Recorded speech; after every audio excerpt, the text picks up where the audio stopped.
নমস্কার সকলকে। আজকে একটি গুরুত্বপূর্ণ বিষয় নিয়ে আলোচনা করব, সেটি হলো মেয়েদের হোয়াইট ডিসচার্জ অর্থাৎ সাদা স্রাব বা লিউকোরিয়াও আমরা মেডিকেল টার্মে বলে থাকি।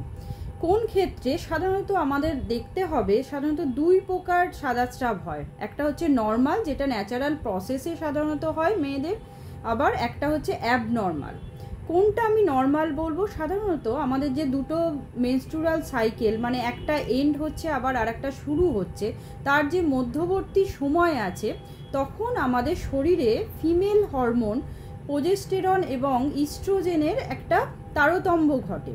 তার ফলে আমাদের হোয়াইট ডিসচার্জ হয়। যখন দেখা যাচ্ছে মেনস্ট্রুয়াল সাইকেল শেষ হলো, তার ঠিক পরবর্তী দিনগুলিতে আমাদের ইস্ট্রোজেন হরমোনের পরিমাণ বেশি থাকে। তার জন্য সেক্ষেত্রে দেখা যাচ্ছে যে হোয়াইট ডিসচার্জ হচ্ছে সেটি অনেক থিক হচ্ছে। আস্তে আস্তে সেই হোয়াইট ডিসচার্জটা থিন হয়ে যাচ্ছে যখন ইস্ট্রোজেন হরমোনটা আস্তে আস্তে কমে যাচ্ছে এবং প্রোজেস্টেরন হরমোন বেড়ে যাচ্ছে। এরপরে বলি, যখন সাধারণত এই হোয়াইট ডিসচার্জটা ন্যাচারাল প্রসেসে এই মেনস্ট্রুয়াল সাইকেলের মধ্যবর্তী যে সময়টুকু হচ্ছে এবং কোনো অ্যাবনর্মাল কিছু শারীরিক সিমটমস দেখা যাচ্ছে না, অর্থাৎ আপনাদের তলপেটে ব্যথা বা প্রস্রাবে জ্বালা, তার সঙ্গে যে আমাদের ইচিং হয় প্রাইভেট পার্টে, তার সঙ্গে আমি বলবো জ্বর আসতে পারে, এই সমস্ত দুর্গন্ধযুক্ত যে স্রাব এইগুলো হচ্ছে না, তখন সেই স্রাবটাকে আমরা বলবো নর্মাল হোয়াইট ডিসচার্জ। সেটা কিন্তু আমাদের ন্যাচারালি হয়।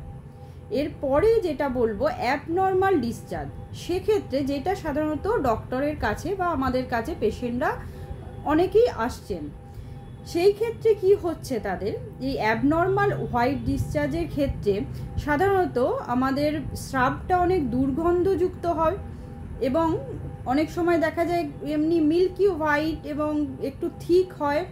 অনেক সময় দেখা যাচ্ছে এবং প্রাইভেট পার্টে অনেক চুলকানি হচ্ছে, তার সঙ্গে প্রস্রাব যখন করছেন তার মধ্যে জ্বালা ভাব থাকছে। অনেকের ক্ষেত্রে দেখা যাচ্ছে যে অনেক সময় হালকা জ্বর থাকছে, কারণ সেখানে একটা ইনফেকশন গ্রো করে গেছে। এছাড়াও যেটা হোয়াইট ডিসচার্জটা অনেক সময় দেখা যাচ্ছে এতটা পরিমাণে হয়ে যাচ্ছে যে কোনো স্থানে যেতে যেন মনে হচ্ছে তার পিরিয়ডসের মতোই হোয়াইট ডিসচার্জটা পা দিয়ে গড়িয়ে পড়ছে এবং মানে সব যে সমস্ত কাপড় সব ভিজে যাচ্ছে।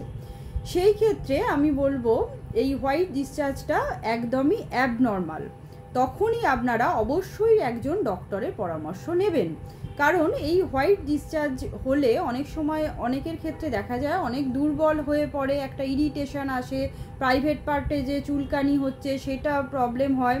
বিবাহিত মহিলাদের ক্ষেত্রে বলবো অনেক সময় দেখা যায় ইন্টারকোর্সের পরেও তাদের প্রাইভেট পার্টে জ্বালা হয়, অনেক সময় তলপেটে ব্যথা হয়। তখনই আপনারা ওই হোয়াইট ডিসচার্জটাকে অ্যাবনর্মাল বলবেন এবং অবশ্যই একজন ডক্টরের পরামর্শ নেবেন।